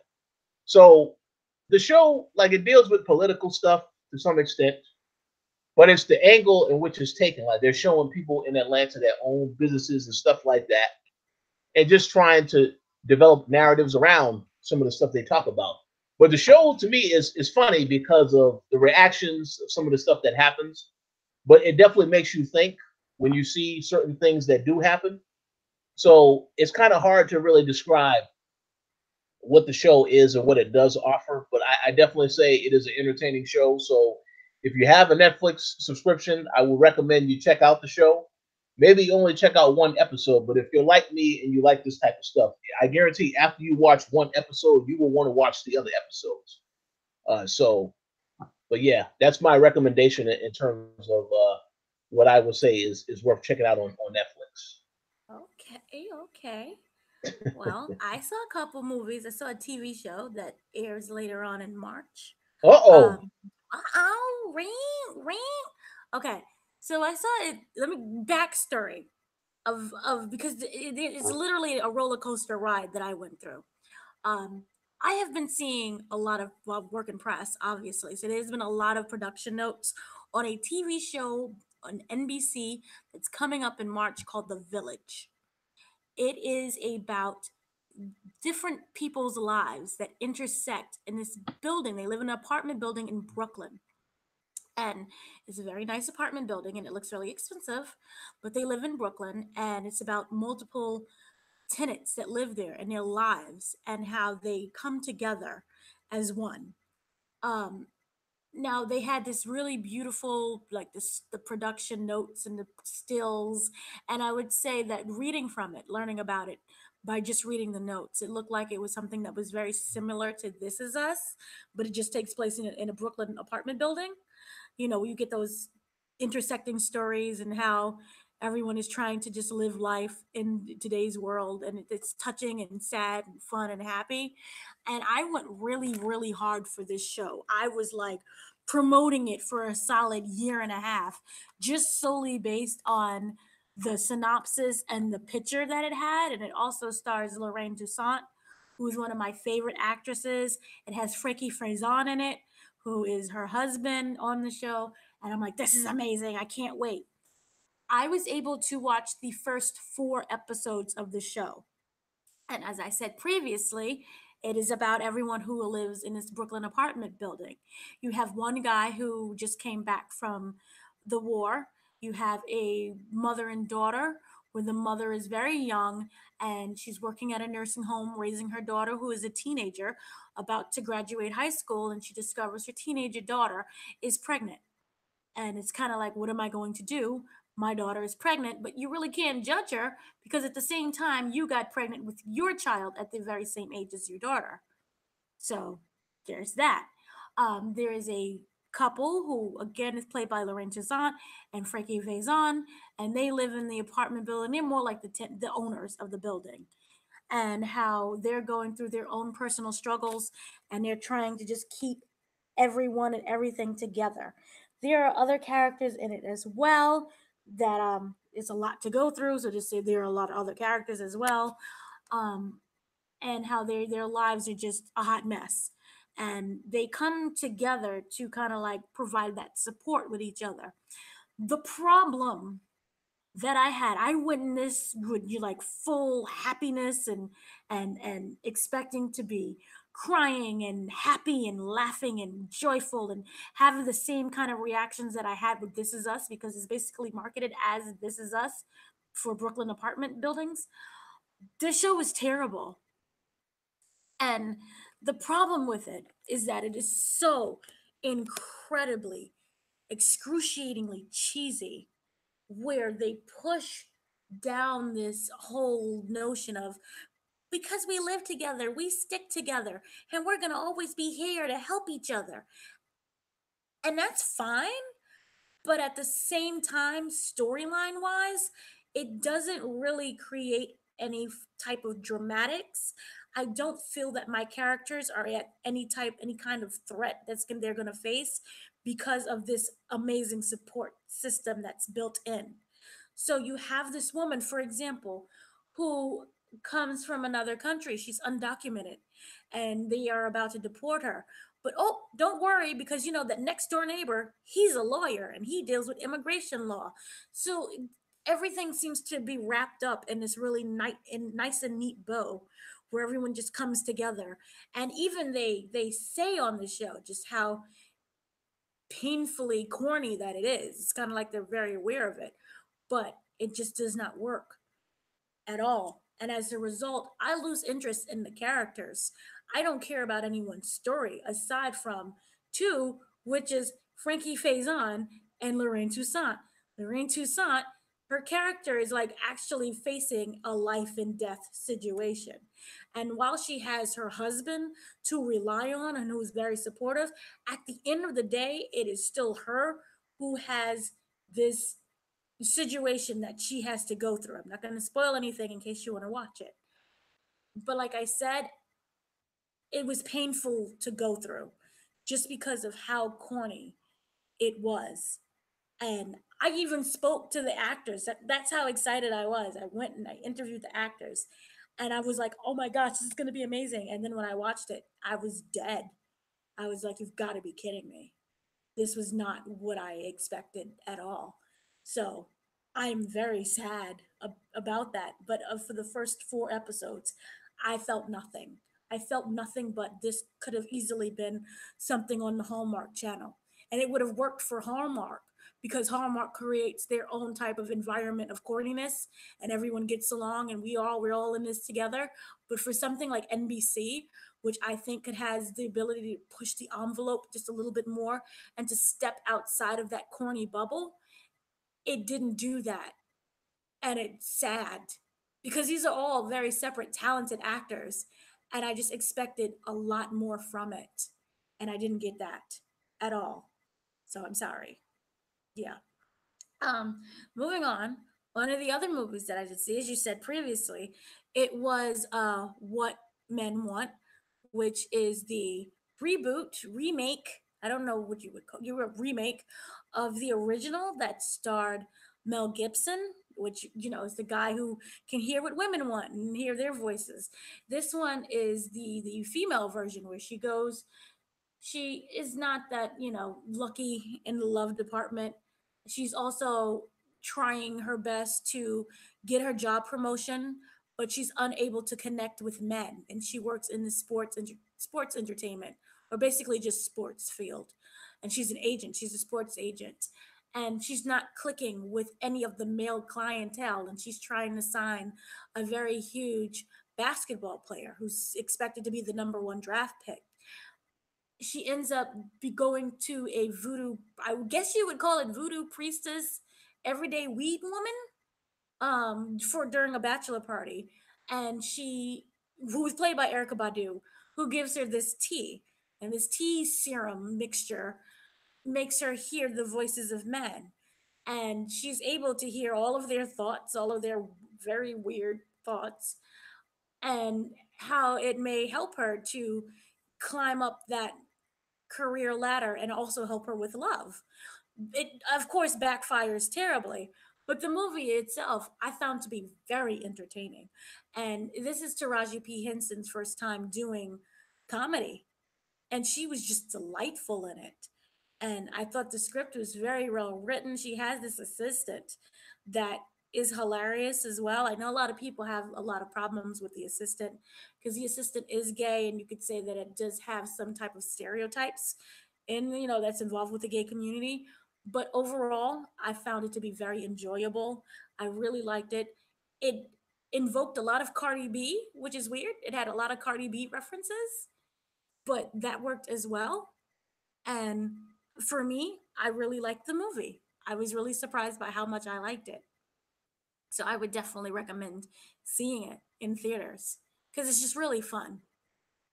One of the last movies that I did see, this I haven't told you, it's kind of like a little surprise. I saw it this morning. I got the okay to go see it. It is Fighting with My Family, starring all of WWE. It is about, if you watch WWE, then it's something you should be very familiar with. It is about the real life of the WWE superstar. You no longer can call them divas. Superstar Paige, who started wrestling with her family at the age of 13, and her family is kind of very kooky. They're a little weird, so she started wrestling with her family at a very young age, and how the family was very supportive and really wonderful. But their goal, the two goals of the goal of the older kids, which the two old only kids, is Paige and her brother, was to go to the WWE based on a true story. And as we all know, Paige is called up to go to the WWE, and it's her struggles through tryouts, through the whole NXT division, and her just trying to be the best wrestler that she can be. Also, at the same time, Paige looks very different compared to what WWE female wrestlers are supposed to look like, the tall, blonde, very thin, athletic type of women. Instead, she is very pale, she's short, she's stocky. But the thing is that she can actually wrestle. This is something that she's trained for since she was a kid, compared to the people that WWE signs, which are usually models, cheerleaders, or dancers, or those who wanting to be actresses. So it is about her struggles and her overcoming herself and her insecurities in order to make it into the WWE arena. There's wonderful cameos, guest appearances by the Rock John, the Rock Johnson, by Dwayne the Rock Johnson, who is more of like the supportive guy, the off-screen guy who's really supportive, but you don't know he's really there, but he's always supporting you along the way. And his kind of the thing that he's really attracted to Paige is the fact that she comes from a wrestling family, and The Rock comes from a wrestling family. Uh, so that's kind of why he takes an interest in her. Uh, very those who watch wrestling, it's very interesting that they have Zelina is playing AJ Lee, which is kind of weird and odd, but it kind of works, but it really doesn't work because aside from maybe the hair and the skin complexion, there's nothing they have in common. It's just weird, but that's what they do. They go with that. But the movie itself, it made me so happy. Like I could not stop smiling when I was watching this movie just because of how it is so incredibly enjoyable. And it has its ups and downs. And she's going through all these different things, and she's trying to find herself. She's trying to be true to herself, but at the same time, she wants to blend in because it's easier that way. You're able to make friends and to really be a part of this organization and to find your way. And she goes through many struggles, and she as we all know, she ends up making it, but it's more about what the struggles that she had to go through in order to do it. They did cut out a lot of things in the movie that is from Paige's life. You don't learn about her injury that led to her retirement, which is very sad. Um, but at the same time, it's just a really positive movie that I enjoyed very much and that I loved so much. It really made me happy. So I'm very happy that I got to see it. So That's that's awesome. yeah, I would that's definitely check that out. you really have to see like it is, and I know that you're excited to see Fighting with My Family. Oh yeah. I mean, I was going to see it here for a screening they had here, but that was during the emergency snowstorm that never happened. But they had canceled the screening, so that didn't happen. So I will go see it at some point, but not really sure when. But yeah, it definitely is on my to see list. Yeah, which funny enough, when I got the invite, I'm like, it's an actual snowstorm we had. So like, oh, it's kind of reminiscent to Richard. I'm going for Richard. When he couldn't make it through the snowstorm, I'm going through mine. Oh yeah. So yeah. So moving on, our main topic that we have to talk about, the whole internet is talking about. People are literally gagging and running in fear because of this whole debacle that is known as the Aladdin trailer. My gosh. My gosh, my gosh, my gosh. Those who don't know, the trailer dropped literally towards the end of the Grammys when like it just appeared out of nowhere. And like I really at first I was like, oh, it's just a regular, the thing that we've seen before. It's just a regular trailer where it's like, it shows the stock footage of how beautiful. um I'm gonna pronounce the name wrong and I don't know my geography. Is it Alibaba? Yeah, I believe that's correct. I believe it's Alibaba, how beautiful Alibaba is, and the sand desert, and the cave. He has to go into the cave of wonders, and you kind of see like this really poor CGI lava pit, and him just looking around, and then you see him rub the lamp, and I was like, oh, it's gonna end right there, child. That was just the beginning. That was a scene heard around the world. He rubs that lamp. Genie pops out. I'm like, oh, this is gonna just be the end. Nope. We see Will Smith and all his CGI blue horrorness. This was awful. This was beyond awful. This looked like some. Oh my. Okay, so remember this came out a couple months ago, and it was just Will Smith on the cover next to Jasmine and Aladdin, and it was just regular Will Smith, and people were angry because they're like, why is he in human form? What is this? He doesn't look like Genie at all. And people were whining and complaining. I hope everyone who whined and complained got exactly what they wished, which was basically a superimposed Will Smith's face on a random Genie part. This was awful. I'm. What are your thoughts, Richard? Yeah, well, I believe the general consensus is that looks very disappointing. I mean, as soon as I saw the image that you sent me of the genie, the trailer, everything, I shared that around with a lot of my other colleagues, and even when I went to work the next day, people were talking about that trailer and how horrible Will Smith looks. So I believe is a general consensus that it just doesn't look good. Uh, I had a very good conversation with my friend over the weekend where we was trying to debate and figure out why isn't it that Disney is making live action of all of these movies. Now, the consensus we came to is that obviously this would be great for their network, their streaming service, because literally almost every month or every other month they have a Disney live action movie coming out. So it will be good from a business standpoint, but I don't think that every single Disney film needs to be made into a live action movie. And this is an example of of something that can turn out bad. Lion King looks fantastic. I Mm. have full faith that that's going to probably be the best one that they do. But this, I was not impressed. Um, so obviously, there's going to be another trailer, I would assume, because they always, if there's one thing that I have learned about these movies, there's always multiple trailers released around, closer to the debut of the film in theaters, so on and so forth. So I do expect it to see another trailer at some point. But what I saw in this trailer wasn't really impressed. I think you know, to be fair, I will say I think the casting of the other characters, based on the photos I've seen and what little footage I did see, I think those characters look the part. But you know how everything else will come together. I don't really have a lot of faith it's going to come out to be good.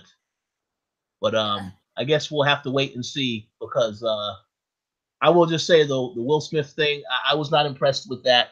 And to go back to what I said earlier about Bad Boys, I really do feel that when Will Smith had a chance to step into this role and he got a chance to look at the footage before everyone else, this is what prompted him to tell Martin, you know what, Martin, you win. Let's make Bad Boys 3 because I don't know about this Aladdin thing. And oh, jeez, Louise. Yeah. Oh man. It looked. Yeah, it's bad. And then when you see it, and in his blueness, if you look at his head, it really looks like you can see the whole like remember like the skull mask that he has to wear to be bald, the bald cap. Oh Like it yeah, just looks like it's just randomly thrown together. And this is by Guy Ritchie, who does really. It's an awkward speed of movies that he does in regards to that weird fast paced visual effects that he's able to create if you watched any of his movies. yeah.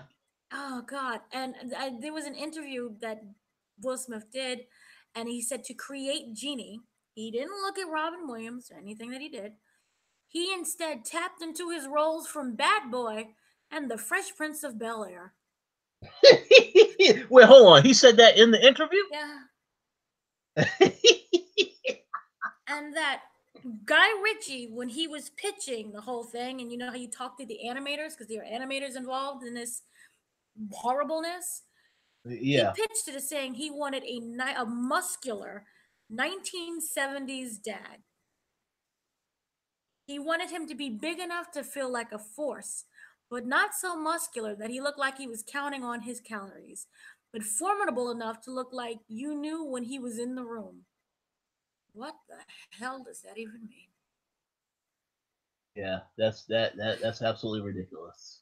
Like I don't, yeah, it's terrifying to adults. So imagine taking your kid there, and Will Smith's big old head sounding like regular old Will Smith popping up as Genie. That's terrifying. That's just terrifying. And he looks odd. Like the whole thing is just odd. He this looks bulky, but like kind of meaty. It, oh gosh. there's just one question that I have to ask, and I figured that you could confirm this because I don't know if this was mentioned before. So correct me if I'm wrong, but is are Disney also planning to make a Lilo and Stitch live action movie? That has been rumored, but like that's just rumored. I wouldn't Okay, say well no, but I it's hope that is a just rumor. rumored. I I just want to say I hope that is a rumor because I mean I really don't understand why they're going to make every single movie live action now. I'm No. guessing Little Mermaid is also another one Oh that is yeah, going to be made. that was the one that's being made. They did recently announce in January that the Hunchback of Notre Dame. That's fine. We're getting also a live action Nightmare Before Christmas. That's fine. If they keep Tim Burton on, I'm good. Yeah. So that, and also remember we're getting the Mulan, which won't have "I'll Make a Man Out of You," which is the whole point of the Mulan movie. I don't understand. Like that's literally the plot of Mulan, but it will not have "I'll Make a Man Out of You." We're also getting The Little Mermaid, Pinocchio, Peter Pan, Cruella. Oh nope, I'm wrong. We're also getting Lilo and Stitch. Okay, so there you go. Yeah. That's because you brought that up. I had to laugh and say I don't know about that, man. I don't know if you he was right when he said that. That's I don't yeah I about that. Yeah, yeah. But for now, it looks like Pinocchio may be on the back burner if it's not canceled already. Well, um, we'll see about that. I will just say this. You know, I never hope for a movie to fail or to be horrible, but I will say this: the same way Disney made the decision to cut back on the Star Wars movies after that Han Solo horror, by the way, dropped last year. I hope that the same thing happens with these Disney movies. The live action movies did not do well. Okay, maybe we need to change up the formula and do something else. Yeah, but then they announced all the TV series is coming to the streaming service. Remember the Oh Mandarin? no. Oh no. Yeah, so that didn't work. Oh gosh, man, this is bad. They have to do some heavy editing. Remember Thanos went through a lot of editing. Remember he was originally purple Oh yeah. when we Oh first yeah. saw him, and he kind of looked more like Josh Whedon. But this is they this needs prayer. I'm gonna pray on it. Well, we'll see. We'll see what ultimately happens. But I was not impressed with what I've seen. So, and the funny thing is, as I was talking to people about this, like the instant reaction is, "Oh, I'm definitely not going to go see this in the theater." And I had to laugh when I heard that, but they were dead serious when they said that. With all because of how they saw that trailer, and then they saw how Will Smith looks. Nah, man, I'm not gonna waste my time on this. Like they That had me up until Will Smith popped out that whole lamp. Like I was with it. I was with the music. I was like, oh snap, we're in the desert. Okay, we gotta do this. Alibaba, whatever. I was with it. Jeez Louise. It looked worse than Avatar. All that yeah, blueness. they had to know. They no, but people were gonna be talking about their Will's reveal. That that was trending all over Twitter as soon as they had to know that the reaction, positive or negative, but part from what it is what it is. Ugh. I hope it doesn't stay what it is. I just, jeez. There's like literally nothing positive people have said aside from, I'll wait to go see it. But literally nothing positive from it. Like, oh, he looks amazing. No, nothing. Yeah, No, jeez. Yeah. absolutely, Burn it with fire is what I say. Start anew. This is why we can't have nice things like remakes. But absolutely, yeah, no, we'll see. It's keep editing, keep working, and let him make him less terrifying because this is awful. So. And then like I'm picturing Genie with that weird shaky camera action that Guy Ritchie is known for, with those high like his scenes that he does, his action scenes, even the fight scenes, or something that looks like they're like out of meth. And you just take too much drugs and you're way too high. I wouldn't know from experience, but I'm just saying that like when you're really on speed and it's everything is just really quick and sharply done, and I don't, I'm not feeling it. I'm not. But good luck. No, we'll just see when it's released. That's all. absolutely. We'll just see. Yeah, we'll see. So, more power to you. Sheesh. So that basically wraps up our show. Any last thing you want to say? Oh no, just thank everybody for checking out the show. Um, for those that are going to be celebrating Valentine's Day, I hope that you have an excellent Valentine's Day. You know, for those of us that say that it is really called Singles Awareness Day, don't worry, I'm gonna have a ton of fun because I won't have to worry about spending money on anybody but myself. So yeah, Save money, spend it with yourself. I like that. Yeah, basically, thank you to everyone who's been listening. Thank you for your support, and we'll see you next week. We'll talk about more movies, and hopefully Disney will stop remaking everything. Golly, stop putting Will Yes, Smith in things. That's all. Just stop. I agree. I agree. So that does it. Thank you once again. I've been your host, Dana Abercrombie, and I've been joined by Richard Bailey Jr. And we'll see you next time. Yes. See you next time.